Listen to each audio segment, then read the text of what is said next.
tardes a todos y a todas. Gracias por esperarnos y aguardarnos por un tema técnico, pero bueno, aquí estamos.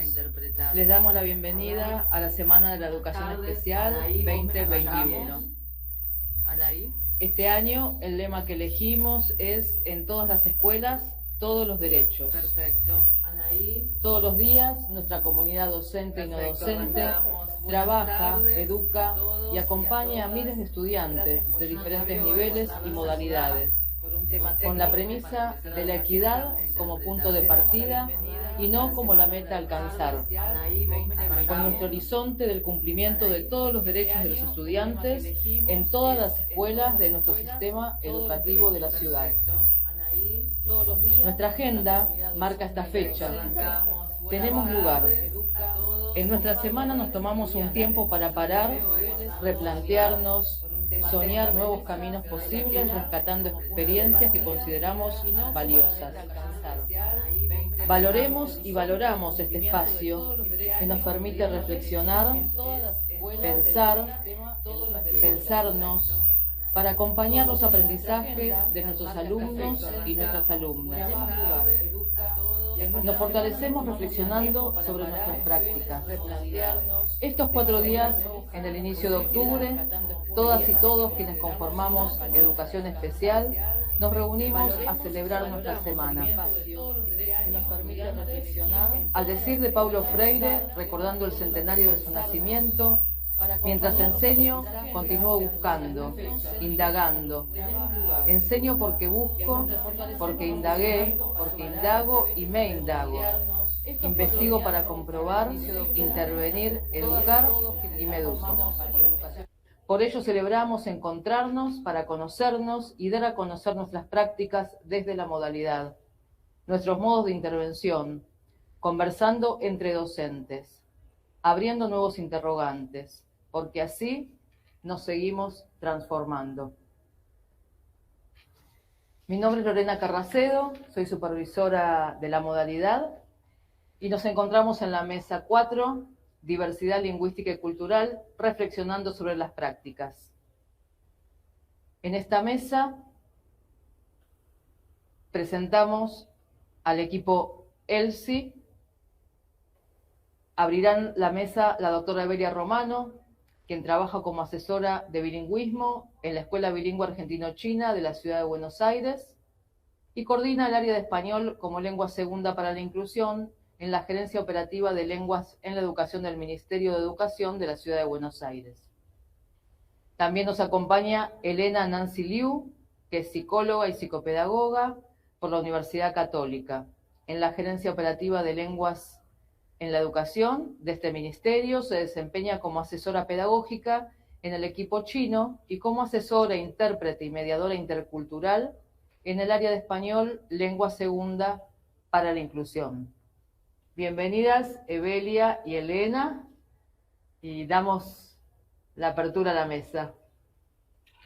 Bueno, muchas gracias Lorena, muchas gracias, buenas tardes a todos y a todas, y agradecemos mucho que nos permitan a ELSI, Español como Lengua Segunda para la Inclusión, ser parte de la celebración de esta semana. Vamos a dar comienzo a nuestra presentación, la vamos a compartir con ustedes. Dennos un segundo.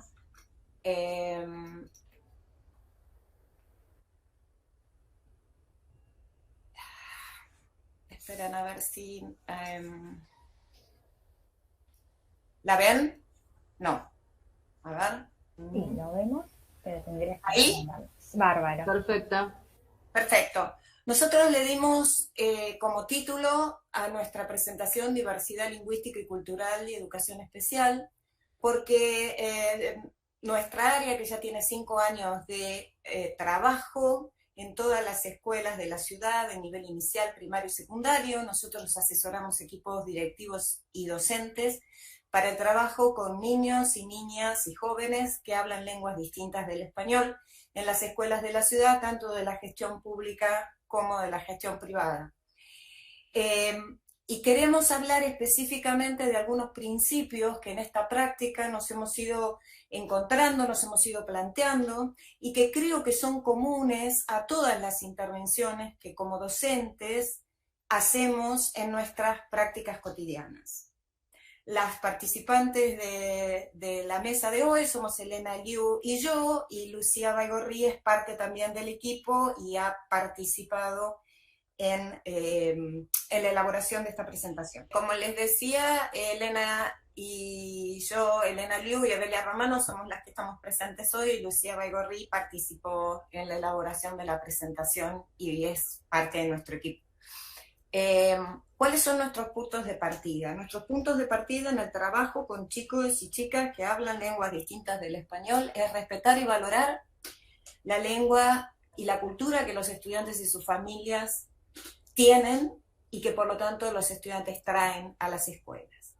Para eso entendemos la diversidad lingüística y cultural desde el punto de vista del derecho a ejercer la identidad lingüística y cultural dentro de la cual nacimos y en la comunidad a la que pertenecemos, y también como derecho al acceso a una educación de calidad. Esto tendríamos que elaborarlo porque tendríamos que partir desde el reconocimiento de la lengua madre de la UNESCO como la lengua en la que uno debe ser alfabetizado, hasta otras muchas estrategias y principios que se ponen en juego en la educación de los niños bilingües, es decir, los niños que hablan lenguas distintas de las lenguas mayoritarias del lugar donde viven. En este caso, nuestra lengua mayoritaria es el español. Pero fundamentalmente nosotros consideramos esas lenguas y culturas de los estudiantes como recurso. Y como recurso en varios puntos, como les decía antes, cognitivo, porque promueve la flexibilidad, el análisis crítico de y desde múltiples perspectivas. Yo incluyo que mi perspectiva, mi forma de ver y mi lengua es una entre tantas. De esa manera, mi propia perspectiva, al considerarla en forma relativa, se enriquece con aquello que aportan todas las demás. Pedagógico, ¿por qué? Porque fomenta justamente lo que decía Lorena en su presentación, la reflexión de cómo articulo estos contenidos con una determinada lengua y con una determinada cultura. Y qué metodologías, qué abordajes hago para tanto la enseñanza de esos contenidos como la enseñanza implícita y explícita de lenguas. Esto lo hacemos corrientemente con el español, que es otra vez, o el castellano, que es la lengua de instrucción mayoritaria. Pero al considerar otras lenguas y otras culturas, estas estrategias o estas metodologías en las que tal vez ya estoy asentado, se tienen que modificar, promueven la reflexión, y en este sentido el panorama también de las prácticas docentes se amplía. Y curricular, porque por supuesto, si tenemos más perspectivas, necesariamente tendremos más contenidos, nuestro mundo conceptual se amplía y nuestra forma de ver ese mundo también se enriquece. Por eso desde el área siempre se promueve el desarrollo de la lengua del hogar como base y punto de partida para poder adquirir otra lengua. Desde una perspectiva que abraza la diversidad y el dinamismo lingüístico, ustedes saben que las lenguas vivas están en constante fluctuación. Queremos compartir con ustedes qué entendemos entonces como diversidad lingüística. Y al entender la diversidad lingüística, por supuesto, la lengua está intrínsecamente relacionada con la cultura, sea que esa lengua esté viva o no. Es decir, hay culturas que ya, nosotros hablamos por ejemplo de la cultura griega, y mucho de esa cultura ya no está en la lengua, en el griego antiguo, nada tiene que ver con el griego contemporáneo. Pero sin embargo, esa cultura refleja y se reflejaba en la lengua en que se hablaba, es decir, están intrínsecamente unidas. Cada lengua es un sistema conceptual ordenado, único, y altamente complejo, en el que las categorías gramaticales configuran maneras de representar y concebir el mundo. Todos estamos determinados por la lengua que hablamos de alguna manera, y todos contribuimos a esa lengua, es decir, todos concebimos el mundo desde ella, y todos aportamos a esa concepción de mundo desde la lengua que hablamos. En ese sentido, la presencia de diferentes lenguas en el aula, entendidas estas como sistemas de representaciones sociales y culturales, constituye un caudal de conocimiento inagotable. Goethe decía que aquel que no conoce otra lengua no conoce la propia, al menos por eso es también un caudal de conocimiento inagotable. A su vez, distintas variedades de una lengua son el resultado de la reelaboración que cada comunidad de habla realiza de la experiencia grupal. En este caso ya no hablamos de códigos o lenguas, idiomas diferentes, sino de las distintas variedades que pueden ser regionales. En la ciudad de Buenos Aires no se habla igual que en Córdoba, ni en Mendoza, ni en Jujuy. Cada una de ellas es una variedad que justamente representa la reelaboración que esas comunidades hacen de la experiencia grupal. La tarea de difusión de la convivencia de diferentes variedades del español con el estándar, que es generalmente más representado en la lengua escrita como una variedad más, y la concientización de que un mismo hablante conoce y utiliza diferentes variedades y diferentes situaciones es de fundamental interés. Esto es un poco para dejarles una definición bastante amplia, que como les dije no solo incluye idiomas y lenguas, sino también variedades, como para tener alguna especie de conceptualización común. En el presente tenemos en la educación, en este periodo global, hay dos tendencias. En todos los sistemas educativos del mundo hay un número creciente de estudiantes lingüística y culturalmente diversos, ya sea por los movimientos migratorios internacionales, locales, por el creciente reconocimiento de las lenguas y culturas de las comunidades locales dentro de los distintos países, como por ejemplo de las comunidades indígenas. Y la idea de una educación inclusiva, es decir, como decía Lorena al principio, donde todos los educadores educan a todos los alumnos y alumnas. Y en ese proceso, como decía Lorena, se educan. ¿Qué significan estas dos tendencias? Significan que necesitamos revisar las prácticas educativas para adecuarlas a las características y necesidades de alumnos y alumnas. Es decir, no podemos mantener las mismas prácticas frente a una población de alumnos y alumnas que es cada vez más diversa. Si lo hacemos, es probable que los alumnos y alumnas no tengan trayectorias exitosas. En caso de que no las tengan, será responsabilidad de quienes estamos a cargo de compartir con ellos la enseñanza-aprendizaje, elucidar nuevas formas de aproximarnos a ellos. Y también supone preguntarse por el medio ambiente en el que el alumno aprende. Medio ambiente entendido como la institución escolar, las personas, todas las personas dentro de la institución escolar con la que interactúa, la relación de esa institución escolar con la comunidad y la familia de los alumnos-alumnas. Estas dos tendencias suponen, por otro lado, una capacitación continua para docentes y directivos porque, como decimos, cada vez hay más información, hay más conocimiento, hay más prácticas compartidas, una variedad de programas y servicios coordinados, y tendríamos que haberle puesto un resaltado a la palabra coordinados, para acomodar la diversidad de los alumnos y alumnas, es decir, que todos estos programas y servicios formen una red interdisciplinaria que permita acomodar esa diversidad. Y este es un tercer punto, pero es muy importante también, que es la relación colaborativa con las familias. Algo que se ha puesto muy en evidencia durante la pandemia y que creo que necesitamos seguir revisando. Cómo colaboramos, cómo interactuamos con la familia de nuestros alumnos y alumnas. Qué información nos aportan, qué conocimiento nos aportan y de qué manera nosotros también podemos aportar a que las familias apoyen la trayectoria escolar de sus hijos en las distintas instituciones. Esto se lo dejo a Elena.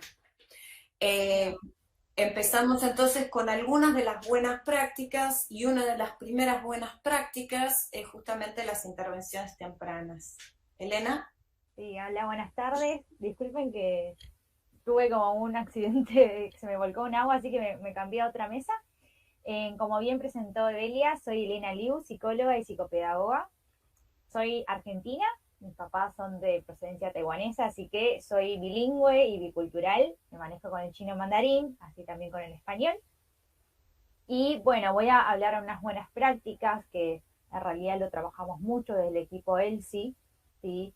Así como toda gente de salud y de educación, consideramos la importancia de la detección temprana en caso de salud o en caso de educación, de detectar tempranamente y conocer al alumno, alumna y poder tener intervenciones adecuadas y adecuadas al alumno, a la alumna. Nosotros consideramos una de las intervenciones el recurso apropiado de identificación y diagnóstico. En realidad, toda práctica docente trabaja con un diagnóstico inicial a comienzo del ciclo lectivo, pero ese diagnóstico muchas veces se parte desde la grupalidad. En este caso, en las intervenciones nuestras y los casos, trabajamos con entrevistas con familias, en nuestro caso también un diagnóstico de lenguas, que bueno, es una batería que lo crearon Evelia y Lucía, donde van evaluando el dominio de lengua de cada alumno alumna, en diferentes aspectos, en la lectoescritura, en la comprensión, en la oralidad. También el diagnóstico nos ayuda a compartir con el plantel docente, con el equipo directivo, para que sepan cuál es el punto de partida. Muchas veces este diagnóstico es el que nos permite romper esas falacias o esa creencia de que el alumno no responde, en el caso que sean hablantes no de la lengua mayoritaria. Muchas veces hay un discurso de capaz no me entiende o no habla, y ese diagnóstico nos ayuda a dilucidar ese punto. También está el hecho de recolectar información a través de múltiples acciones, ¿sí? En esta recolección vemos la necesidad de aplicar herramientas en la lengua del evaluado. ¿Por qué aclaramos esto? Evelia ya vino hablando la importancia de la lengua que ellos vienen hablando. Acá no, en realidad es injusto para los evaluados, para estos alumnos y alumnas, ser evaluados en la lengua mayoritaria, pero en esa lengua que no se manejan. Creo que, bueno, yo como psicopedagoga y psicóloga también muchas veces si se le evalúa al niño con una herramienta que no está en su lengua, probablemente puntúe en un montón de ítems menos de lo que pueden rendir. Así que por eso vemos esa necesidad de poder aplicar estas herramientas con la lengua del evaluado, o en caso de que no haya, contemplar que ellos tienen un desarrollo bilingüe distinto a la población monolingüe. Nosotros igual desde ELSI, en educación especial, también sabemos que tenemos un mismo problema. Muchas veces no conseguimos profesionales bilingües. Eso es real. Y eso es todo un camino para desarrollar. Por eso nosotros trabajamos con un equipo interdisciplinario, con escuelas, con profesionales, teniendo en cuenta a todos, pero sin desestimar a ninguno. No es la utopía de conseguir un profesional bilingüe. Muchas veces con Evelia nos ha pasado, trabajamos con un montón de maestras de apoyos, con APNDs, con profesionales psicólogos, psiquiatras, fonoaudiólogos, que son profesionales que en su formación no tuvieron unas clases o una capacitación en bilingüismo, en el proceso de adquisición de la misma, pero están abiertos a que nosotros podamos aportar desde nuestra mirada, están abiertos al intercambio, están abiertos a probar estrategias, y creo que eso es parte de lo que nosotros como ELSI valoramos y creemos que es posible este equipo. No necesitamos... Elena, sí. Perdón, vamos a esperar un poquito.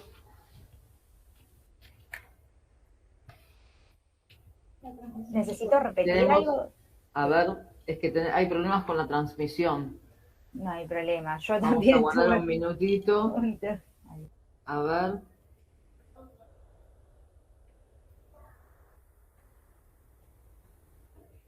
Retomamos. A ver. Esperamos un minutito.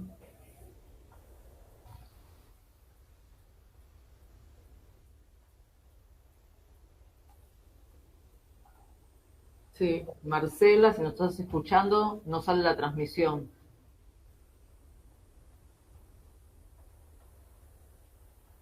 Ahí, retomamos. Bárbaro. Justamente, recién en el segundo punto, hablaba de la importancia de recolectar información a través de las múltiples acciones. Les mencioné que los agentes pueden ser toda la comunidad educativa, agentes de escuela integral, en el caso de EOE también, equipos de orientación escolar, profesionales externos que trabajan con el alumno-alumna. Por último, que acá en la diapositiva sale cortada, voy a leerlo de vuelta, es sistematizar y registrar la información para un buen seguimiento de progresos y evaluación de intervenciones. Como todo sistema educativo y también sistema de salud, consideramos la importancia de registro de información. Muchas veces parece que es doble trabajo, o sea, después de una entrevista nosotros podemos obtener un montón de información súper valiosa, pero si no la escribimos y lo dejamos sentado y no la compartimos con equipos docentes, equipos directivos, lo que pasa es que se nos van y perdemos esas valiosas trabajos ya realizados. Entonces la continuidad de la misma también evita repetir información. A veces es mucho cansancio también para familias y alumnos que distintos equipos les pregunten las mismas preguntas. A veces poder socializar y poder trabajar estos registros ayudan para facilitar el conocimiento de los alumnos y las alumnas. Así que los informes dirigidos, las estrategias probadas, qué funcionaron y qué no, consideramos que son parte muy importante de la información para este seguimiento. ¿Qué significa? Nosotros en el equipo ELSI, cuando evaluamos, no solo evaluamos el principio y el fin del progreso del chico.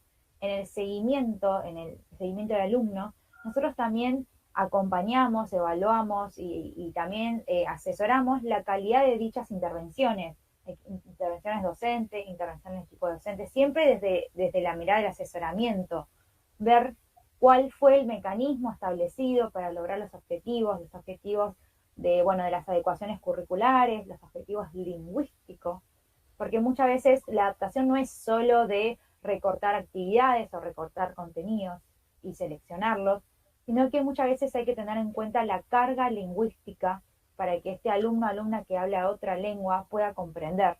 Así que también acompañarse y también ponernos en los zapatos del alumno para ver y evaluar si tiene el suficiente repertorio para responder, es la manera que los permite a los docentes también diseñar las actividades y las propuestas educativas adecuadas al alumno. Por eso ahí volvemos nuevamente al primer punto de arrancar con un diagnóstico y una identificación del alumno en lo más cercano a él posible para, arrancar todas las intervenciones que siguen. Así que, es parte de las buenas prácticas y se lo devuelvo el tiempo a Evelia. Bueno, y algunas de las cuestiones que hace un educador en un aula lingüística y culturalmente diversa.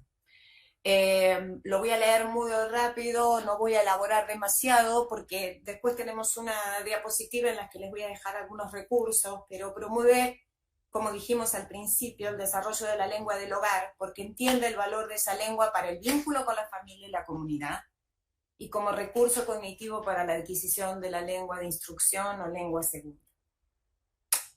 Usa una variedad de estrategias para adaptar la demanda lingüística, que es esta carga lingüística de la que hablaba Elena, de las lecciones, al nivel de lengua del alumno o alumna, sin disminuir estándares ni expectativas. Para eso hay estrategias específicas y estas estrategias son las que muchas veces compartimos con los equipos docentes y directivos, sobre las que a veces también dialogamos, buscamos colaborar para también adaptarlas a las necesidades de los alumnos y alumnas. crea un ambiente lingüísticamente y culturalmente rico, en el que los estudiantes tienen oportunidades significativas de aprendizaje. Es decir, para que una oportunidad sea significativa, tiene que estar basada en recuperar experiencias propias de los alumnos y conocimientos propios de los alumnos para que ellos puedan relacionar aquello nuevo que está aprendiendo con aquello que ya sabe. Sabemos que así es como procede nuestra forma de conocer. Entonces, eso se vuelve significativo. Y pensando siempre en qué aplicación, ya sea escolar, ya sea fuera de la escuela, va a tener aquello que estoy compartiendo con mis alumnos en el proceso de enseñanza-aprendizaje. Colabora con profesionales para compartir buenas prácticas y comparar resultados en distintas circunstancias. A veces, yo sé que el tiempo es escaso muchas veces en las prácticas docentes, pero creo que esto es una cuestión fundamental, porque también viendo buenas prácticas de otros, reflexiono sobre mis propias prácticas, me da ideas, me permite ampliar mi repertorio pedagógico. Enseña a la totalidad del alumno o alumna, teniendo en cuenta la dimensión socioemocional.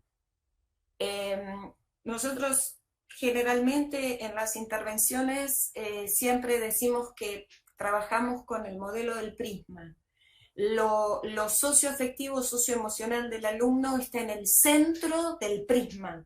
Es, como dijéramos, el relleno del prisma. Sin esa relleno, sin esa solidez de lo socioafectivo, lo académico, lo lingüístico, lo propiamente escolar, es muy difícil que pueda darse. Entonces, cuando enseñamos a la totalidad del alumno o alumno, tenemos en cuenta los procesos y la dimensión socioemocional. Y por último, habría muchas otras buenas prácticas, pero esto me parece fundamental. Se toma el tiempo para considerar la perspectiva de los estudiantes, su familia y su mundo, y construye a partir de esas experiencias lingüísticas y culturales. Creo que en ese tiempo de considerar la perspectiva del otro es cuando los educadores más nos enriquecemos. Es cuando más aprendemos, es cuando más se amplía nuestro mundo, cuanto más entendemos cuán delimitados por nuestra propia lengua y nuestra propia cultura estamos, cuántos juicios hacemos a partir de lo que nos parece que es verdad y correcto, porque es la forma en que nosotros lo hemos hecho siempre. Pero de pronto eso se puede modificar, se puede ampliar. Y creo que ahí está el enriquecimiento de esta tarea del trabajo con aulas lingüísticas y culturalmente diversas. Y finalmente les dejamos la página de ELSI, y lo que tenemos en la página son dos documentos: la guía para la inclusión de alumnas y alumnos hablantes de lenguas distintas del español, que ofrece un marco teórico de donde partimos, pero también ofrece una serie de estrategias puntuales, tanto para el trabajo en la escuela en general como en el aula. Y el protocolo de español, que nosotros lo redactamos como un instrumento para guiar a las escuelas en la identificación de niños y niñas que hablan lenguas distintas del español. En esa identificación incluimos entrevistas a las familias, cuáles son las preguntas que se pueden hacer para ver cómo es la dinámica familiar y en virtud de eso ver qué intervenciones pueden ser más apropiadas en la escuela. Y contiene al final un apéndice con algunos materiales que están traducidos a varias lenguas, como notas para las familias, las entrevistas en distintos idiomas, como para tener algunos documentos de referencia. Y por último, creamos algunos materiales para las familias que están en todas esas lenguas que ven allí, que incluyen también las lenguas, incluye la lengua de señas argentina, incluye las lenguas indígenas como el guaraní, el quechua y el aymara, y que fundamentalmente incluye estos recursos tienen un video que es explicativo de nuestro sistema escolar y del proceso de inscripción, y un folleto en donde se dan sugerencias para las familias de cómo acompañar las trayectorias escolares de los chicos que hablan lenguas distintas del español desde casa. ¿Qué se puede hacer desde casa?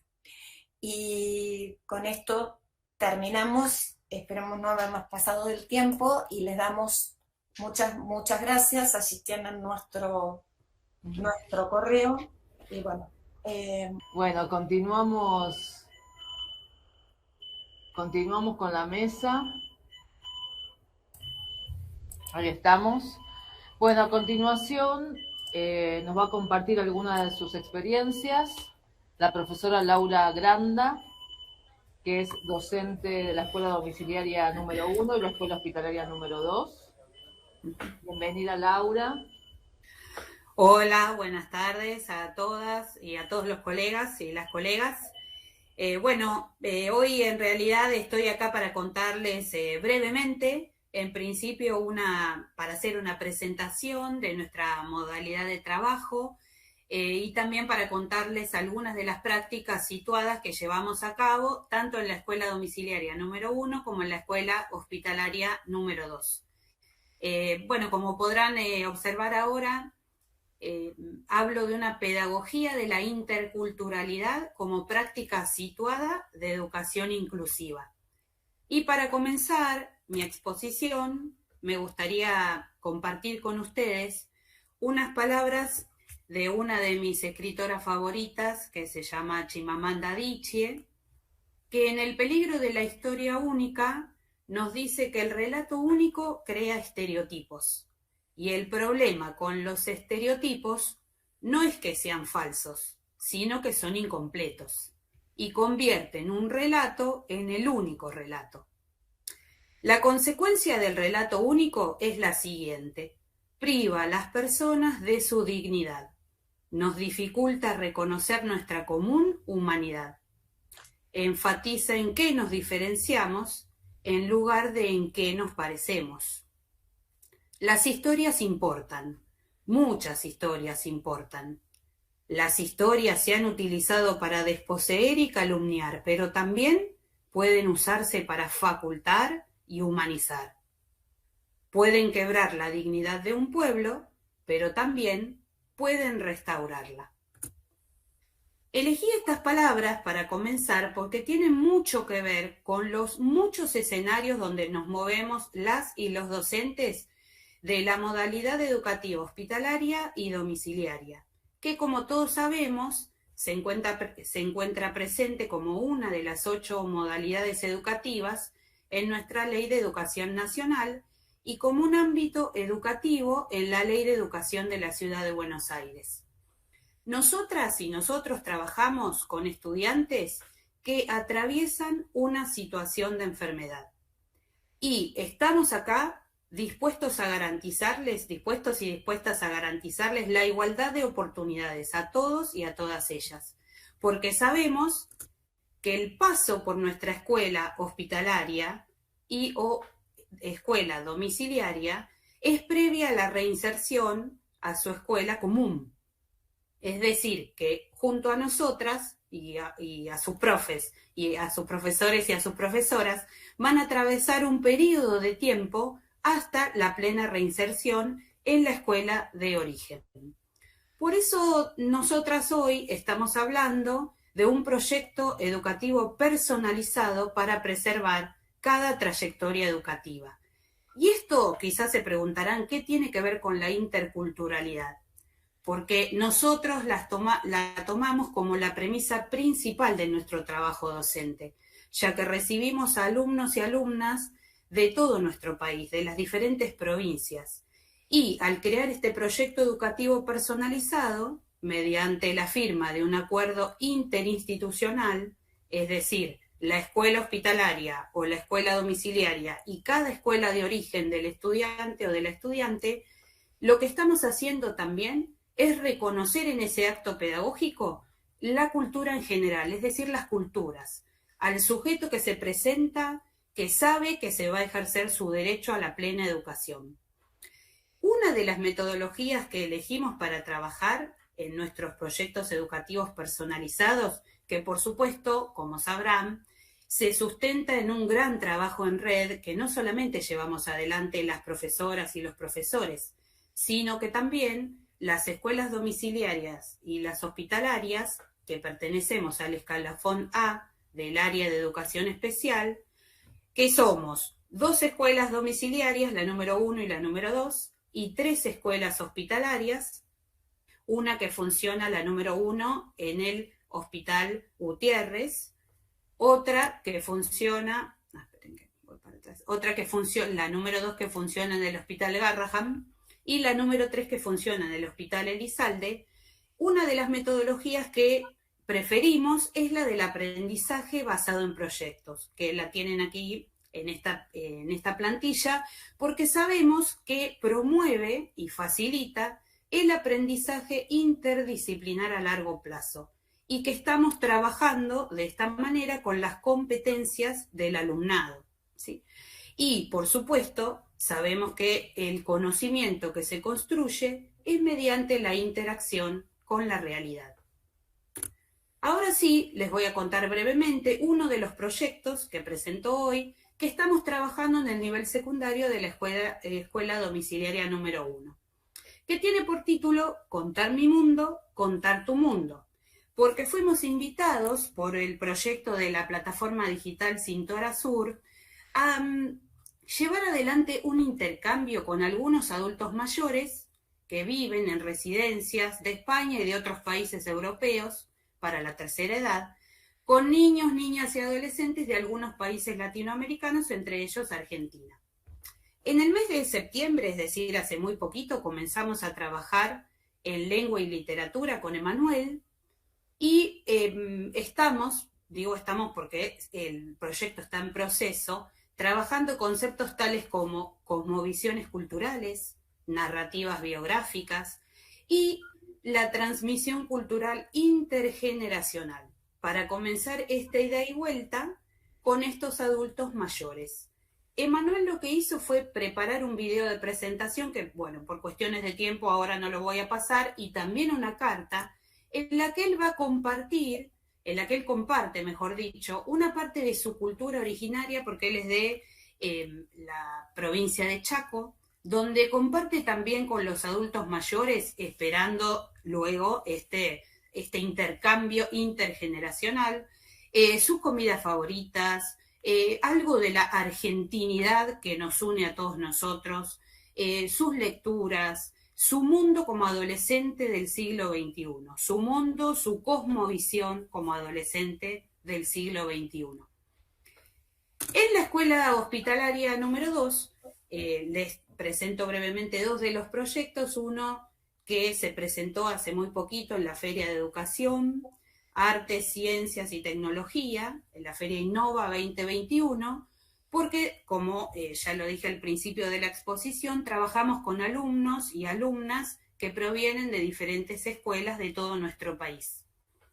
Este proyecto, que se llama Interia, Historias para Armar, surge a partir de un programa que crea un alumno de Gualeguaychú, de la provincia de Entre Ríos, Mateo, y al que se fueron sumando, por supuesto, llevando adelante la creación de historias, porque este programa Interia es un motor de historias interactivas.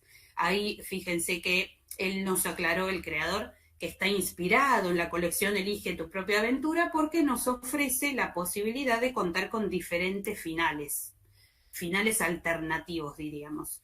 Y ustedes quizás se preguntan, ¿cómo podemos compartir los diferentes finales si no tenemos un aula? Porque en la escuela hospitalaria no tenemos aula donde reunir a nuestros estudiantes y a nuestras estudiantes.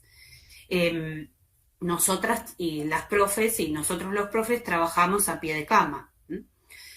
Lo que elegimos para, digamos, para este intercambio, para escuchar las voces de nuestros alumnos de Neuquén, de Entre Ríos, de Formosa, de Chaco, de Río Negro, de Catamarca, fue también el intercambio precisamente de estas historias para seguir, para que se arme una especie de continuum, universal. Bueno, es un poco, digamos, tentativa esta calificación de universal, pero sí un continuum de historias para que se vayan creando y recreando, para que esta interculturalidad les dé esta práctica vivencial del día a día en lo que sería el contexto de la escuela hospitalaria.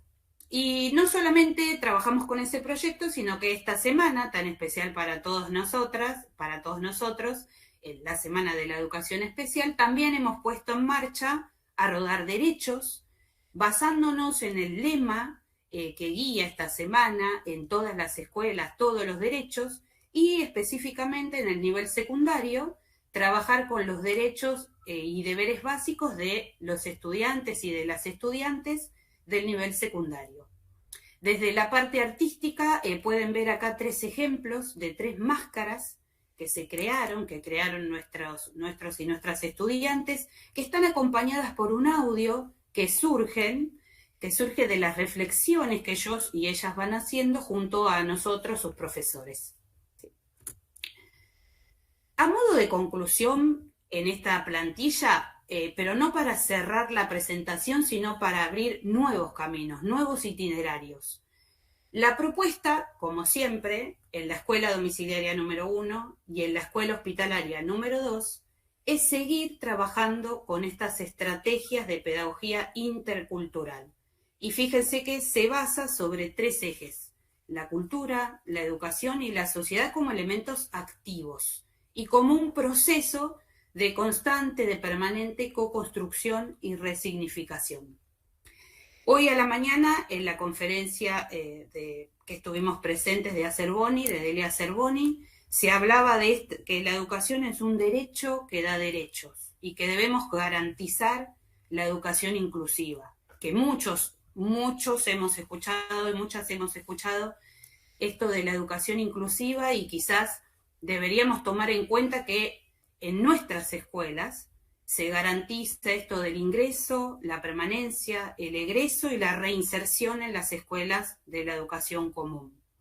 Que una de las formas principales, que está siempre abierta a esto que llamamos dialogicidad, es el aprendizaje basado en proyectos, porque sabemos que construye identidades en las diversidades, construye porque suma. Y por último, en esta parte de las conclusiones, me gustaría destacar este hecho de que nuestra propuesta es abierta y es de las historias múltiples, de la escucha atenta, de la mirada que invita al otro a sumar, a incluir, a construir y a preservar estas trayectorias en todo el proceso educativo. Y ahora sí, antes de irme, les comparto unas palabras de la gran pedagoga Inés Dussel, que habla de no despreciar al diferente, al diverso, y esto significa confiar en que puede ser educado antes que dé prueba de ello.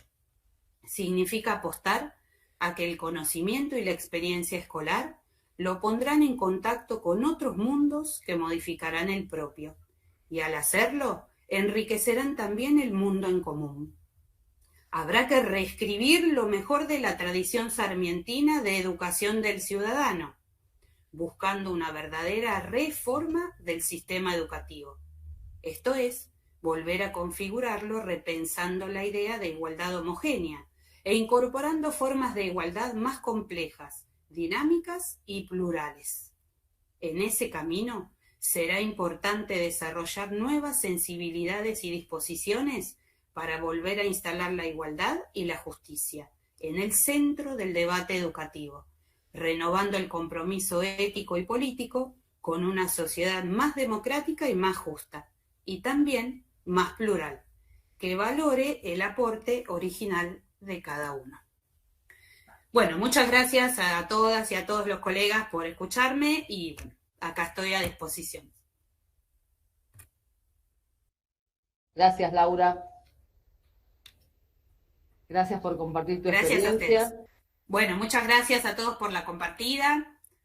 Acá un lujo esta mesa, con nuestra coordinadora también. Y bueno, brevemente traté de contar, es muchísimo el trabajo que hacemos, pero en 10 minutos para otra compartida quedará. Muchas gracias. Gracias a vos. Bueno, a continuación presentamos al profesor ayudante de lengua de señas, Diego Morales, que se desempeña en la escuela bilingüe para niños, niñas, jóvenes y adultos con discapacidad auditiva y formación integral, número 28, distrito 16, profesor Bartolomé Airolo.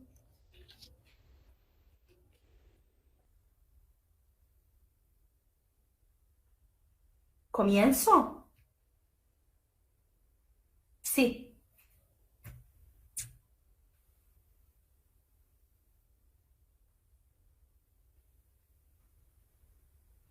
Un segundo.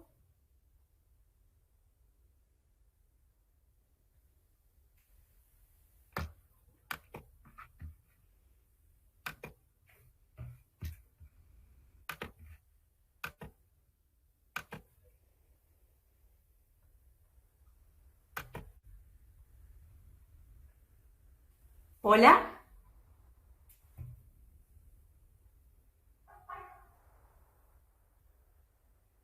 Yo soy ayudante de clases prácticas de lengua de señas, de LSA. Soy un referente sordo dentro de las escuelas bilingües de sordos. Esta es mi seña personal. Soy Diego Morales y soy uno de los y las docentes sordas de las escuelas de la ciudad de Buenos Aires. A mí me gustaría compartir con ustedes algunas reflexiones sobre nuestras prácticas en las escuelas de sordos, en Airolo y en Mañasco.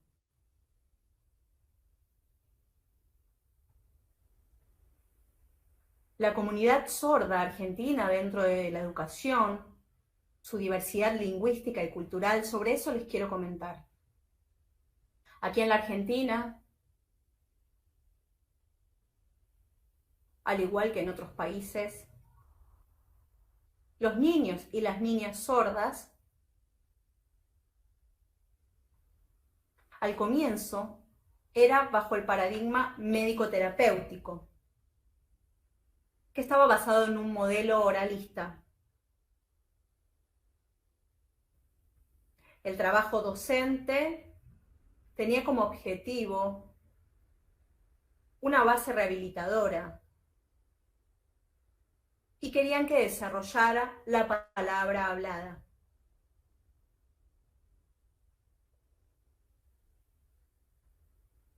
En el año 2002 aproximadamente, las escuelas 28 y 29, ambas, comienzan a desarrollar, y continúa hasta ahora,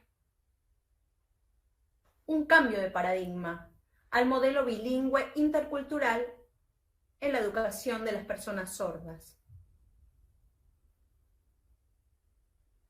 Es un modelo que está basado en una mirada sociolingüística antropológica. La educación de las personas sordas, la reflexión sobre las dificultades y las posibilidades que brinda la lengua en las situaciones es compleja.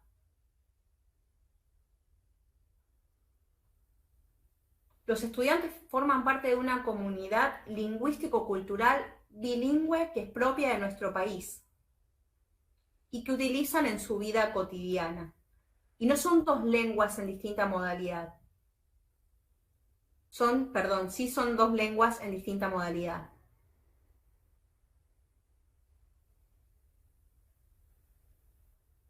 Hay una que, si bien a nivel individual hay una gran diversidad,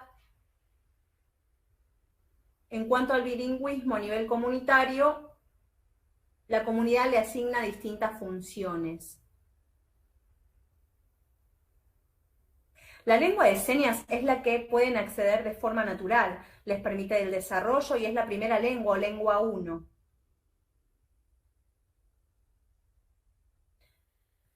Es la que les permite hacer una construcción y generar los lazos con los miembros de la comunidad sorda. Por otra parte, el español es la lengua que utilizan en contacto con la sociedad mayoritaria y que está relacionada con lo económico, lo laboral, lo comercial, etc. Suele ser considerada como la segunda lengua o lengua 2.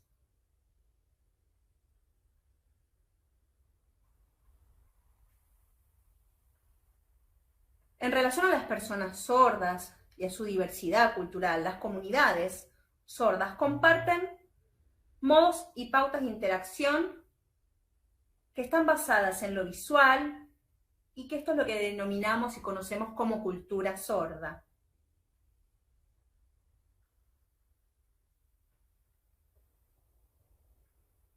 Les voy a dar un ejemplo.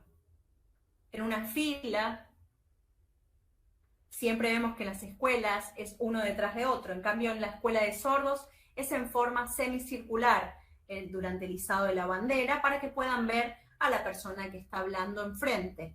Tiene que ver con lo visual. En las aulas también no están sentados los bancos unos detrás de otros, sino que en forma circular, semicircular también, para que puedan compartir entre todos.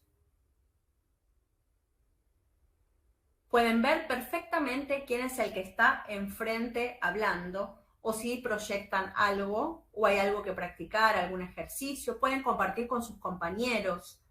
Hay contacto visual absoluto. Eso tiene que ver con nuestra cultura. Les voy a mostrar unas imágenes.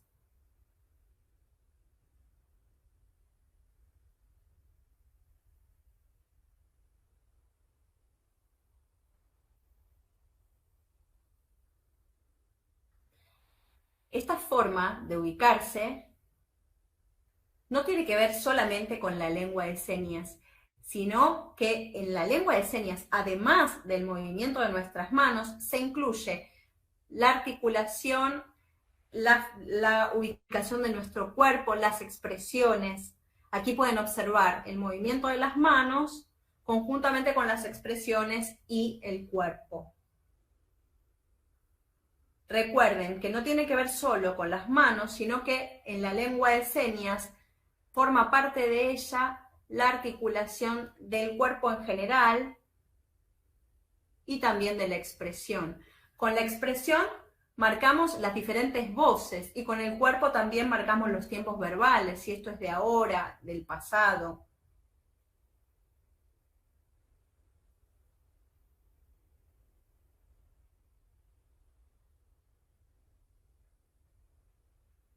Nosotros, como docentes en el trabajo,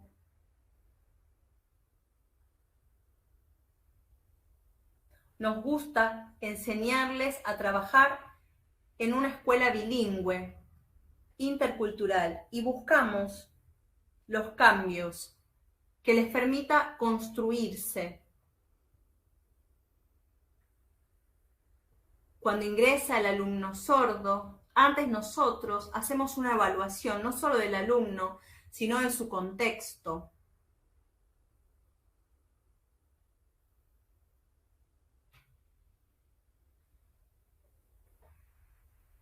Y sobre eso trabajamos en la escuela para ayudarlo a que realice su propia construcción,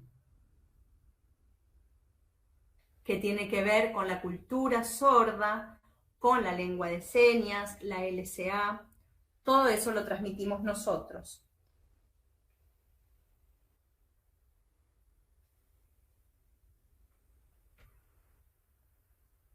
El trabajo como pareja pedagógica de los profesores sordos dentro de la escuela es fundamental. Los profesores sordos son hablantes de la lengua de señas y tienen distintos trabajos.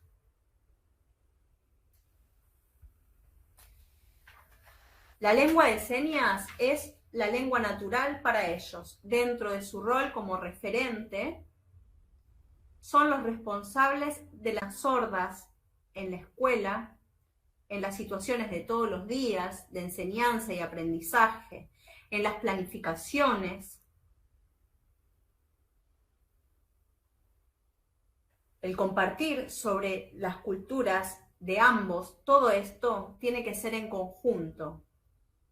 Eso es fundamental y es lo que los permite a ellos desarrollarse. Es muy importante el trabajo en equipo.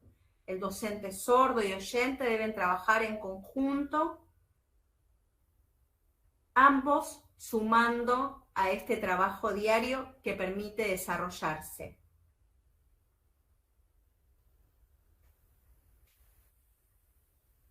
Hay que trabajar y coexistir en estos ámbitos donde hay dos lenguas y dos culturas.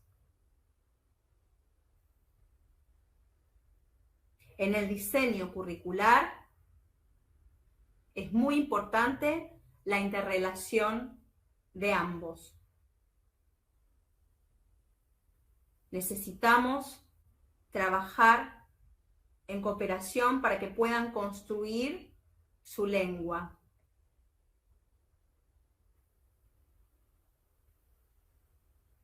La forma de enseñar debe ser en equipo, ambos como pareja pedagógica. Eso contribuye al modelo bilingüe intercultural. Quiero decirle ahora unas cosas que escribieron,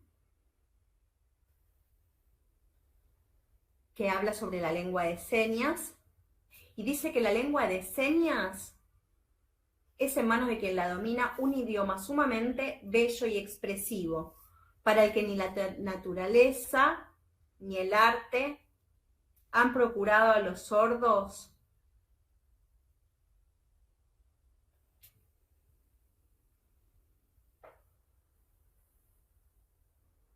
y esto también permite que podamos llegar rápidamente a sus mentes. Esto fue escrito por Joseph Schuyler Long, de Estados Unidos. Muchas gracias.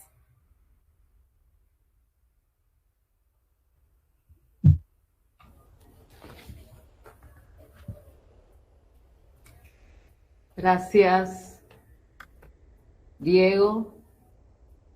Muchas gracias por compartir tus experiencias y las de todos tus compañeros y compañeras docentes de las escuelas de sordos.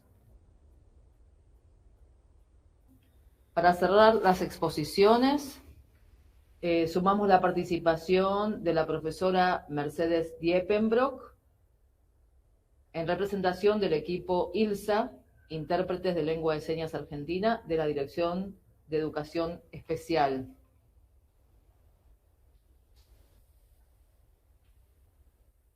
Acá está Mercedes, bienvenida. Muchas gracias, muy buenas tardes a todos.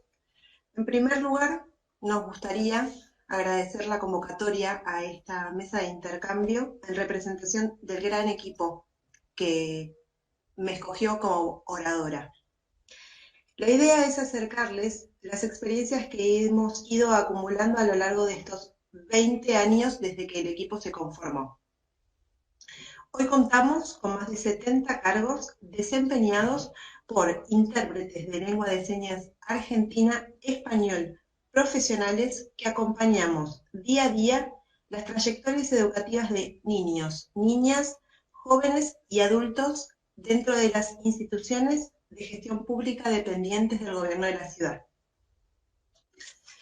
Nuestros inicios datan de finales de 2001, con la presentación de un proyecto de integración escolar a nivel medio en la Escuela de Cerámica Fernando Derranz, proveniente del Distrito Escolar 18.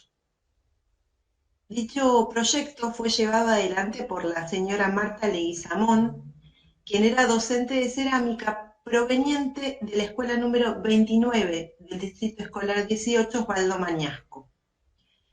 Dicha docente, en conjunto al área de educación especial, presenta el proyecto que permite el ingreso y la cursada a nivel medio con orientación artística para aquellos jóvenes sordos que tuvieran la inquietud y necesidad de continuar sus estudios una vez superada la instancia de educación básica. Ante la presencia de los alumnos antes mencionados en la escuela, surge la necesidad de intérpretes que garantizaran el acceso efectivo a los contenidos escolares. Es así como el área solicita al Instituto Villasoles información sobre egresados acreditados y en condiciones de comenzar a desempeñar tareas. En aquellos primeros tiempos, y sin contar con una delimitación clara para con nuestro rol, los intérpretes cumplían una doble funcionalidad, la de intérpretes y maestros integradores.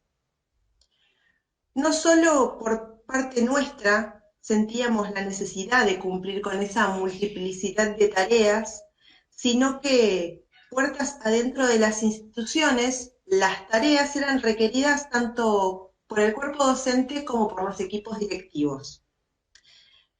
Las tareas implicaban el copiado de pizarrón, explicaciones, la confección de resúmenes, casi una clase paralela. Durante nuestro recorrido hacia la construcción del encuadre que nos guíe y profesionalice nuestras prácticas, sorteamos toda una serie de desafíos dentro de cada espacio donde fuimos interviniendo.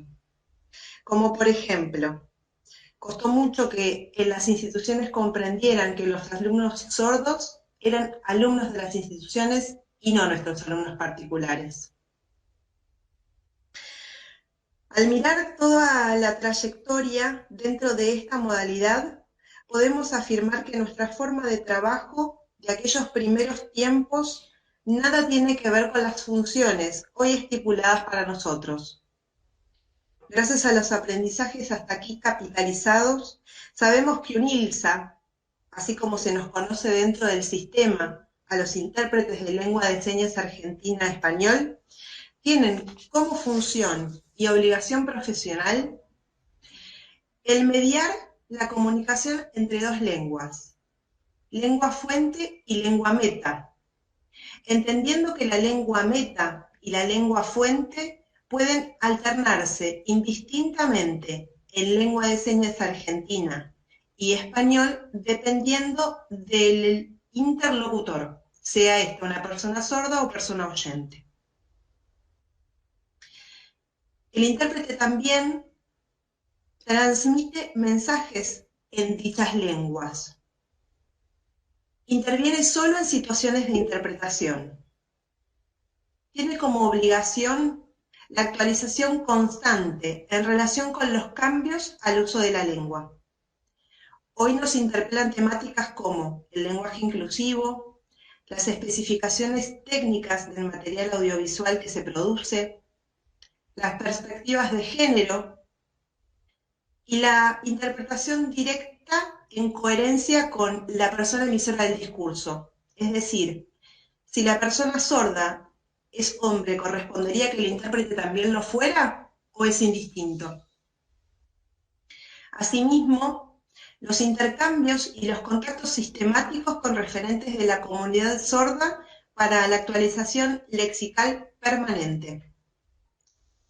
Y finalmente, buscar la profesionalización permanente. Dentro de este punto, nos parecía importante remarcar que la evolución del cargo y de los agentes idóneos para el desempeño del mismo, hemos pasado desde aquellos primeros tiempos en donde los cargos eran tomados por hijos oyentes de padres sordos, sin necesidad de acreditación o certificación académica alguna, hasta el día de hoy, donde, si bien hemos conseguido ciertos logros, los cargos hoy son tomados por gente titulada, y titulada con tecnicaturas o tecnicaturas superiores. Aún y así todo, falta camino por recorrer en este punto. Desde el año 2004, y con el ingreso masivo a estudiantes sordos al Instituto del Profesorado de Educación Especial, conocido como ISPE, se nos convocó como equipo a sumarnos dentro del nivel terciario, marcando así un nuevo hito dentro de las actividades a desarrollar. Hoy por hoy, trabajamos de manera transversal con la totalidad de la oferta académica que se desarrolla dentro del ámbito de la ciudad. Es decir, todo alumno o alumna tiene derecho a elegir sobre su futuro, elegir libremente dónde y qué estudiar. Nuestro equipo acompaña esa elección. Sin duda, el amplio abanico de ofertas nos posiciona en una variedad de especificidades que van desde el nivel primario, nivel medio, instituciones de nivel terciario e incluso los centros de formación profesional. En pocas palabras, vamos donde vayan los alumnos sordos. Pese a que con el correr del tiempo los espacios de intervención fueron en aumento en cantidad y diversidad, las intérpretes estábamos en condiciones laborales precarizadas. Éramos contratadas a comienzo de cada ciclo lectivo para desempeñar tareas desde marzo hasta diciembre, sin percepción de vacaciones ni otro beneficio. Fue solo hasta el año 2007 que se nos incorpora al estatuto docente y allí la posibilidad de los primeros cargos con situación de revista interinos. Luego llegaría diciembre de 2011 con la primera titulación y con ella la estabilidad laboral de los ILSA que ya conformábamos el equipo, la profesionalización del rol, el reconocimiento de la figura del intérprete y, más importante aún, el reconocimiento del derecho de las personas sordas a acceder a la educación en su propia lengua, la lengua de señas argentina. En la actualidad, el equipo ILSA brinda servicio a más de 400 alumnos y alumnas sordas de la ciudad. No hay antecedentes en el país ni en la región de otro equipo de trabajo con el nivel de profesionalización y capacidad con la que contamos actualmente. Nuestra variedad de cobertura en tanto niveles de exigencia y distintos registros de la lengua presentes en cada niño, joven o adulto que conocemos nos interpela y hace ampliar nuestros campos de profesionalización de manera permanente. Hemos trabajado y formado parte de distintos proyectos que fueron iniciativas de la dirección del área. Sin ir más lejos, el año pasado, durante el aislamiento social preventivo y obligatorio, formamos parte de la realización de los cuadernillos Estudiar y Aprender en Casa, junto a Diego Morales, aquí presente, docentes sordos y sordas oyentes de la Escuela 28 y 29. Al igual que todos los aquí presentes, tuvimos que redactar nuestra tarea, nuestras casas. Creamos espacios de filmación. Optimizamos lámparas más potentes para obtener mejor luz y así poder filmarnos y a interpretar algún Meet o Zoom. Aprendimos a editar videos. Nos volvimos hábiles en el manejo de los subtitulados, las voces en off, el croma y tantos otros nuevos conocimientos que sumamos para enriquecer nuestra labor diaria y ofrecer así una interpretación de mayor calidad. De todo lo dicho, nos queda como más destacable que pudimos trabajar de modo colaborativo.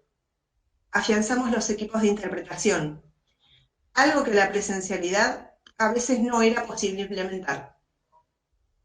La virtualidad nos permitió potenciar el trabajo articulado en equipo, consolidando la idea de que la interpretación de esta forma contribuye a mejorar la calidad interpretativa.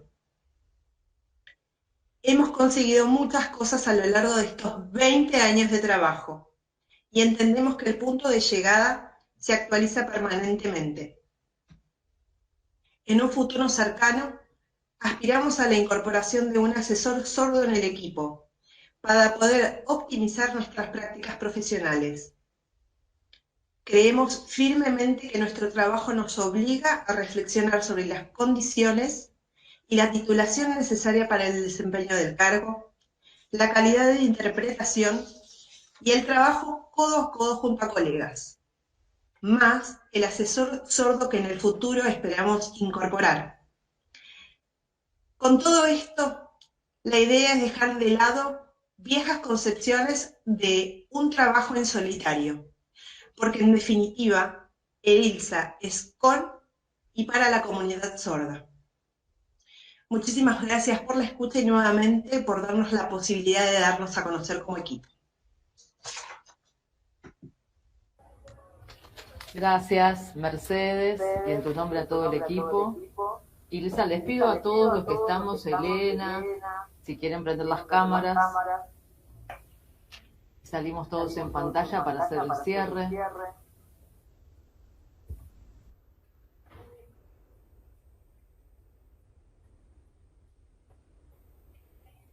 A ver si van prendiendo. Ahí estamos.